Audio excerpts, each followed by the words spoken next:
So the next slide is educational policies. The policies I chose were transitional policies, expulsion and suspension policies, and immigration policies.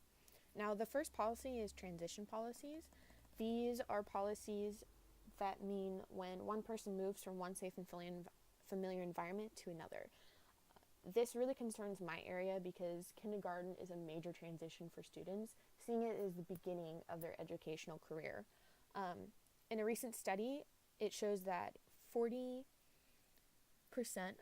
of all children have trouble adjusting to school. 1/3 of these children are reporting to have some problems during the transition, and 16% of children were identified as having a difficult or very difficult entry into kindergarten, characterized by serious concerns or many problems. Teachers say that nearly 1/3 of these students who are characterized as having difficulties have problems following directions, difficulty working independently, and have a lack of academic skills. The next policy is expulsion and suspension policies. These policies are mainly associated with negative educational and life outcomes. They're also generally gender and racially biased.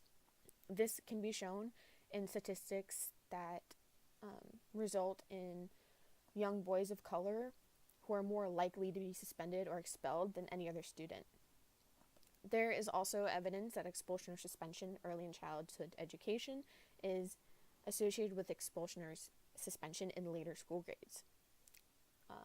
The U.S. Department of Education states that young students who are expelled or suspended are as much as 10 times more likely to drop out of high school, experience academic failure and grade retention, hold negative school attitudes, and face incarceration than those who are not.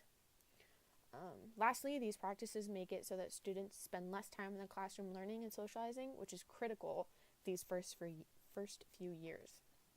My last policy I'm going to discuss is immigration policies. So these policies have trouble staying focused in school, sticking to a routine because they are often worried about their families. These students also have difficulty acquiring proper nutrition and health services. Early care and education programs have experienced drops in enrollment, attendance, and parent participation, and these programs are having difficulty connecting to immigrant parents.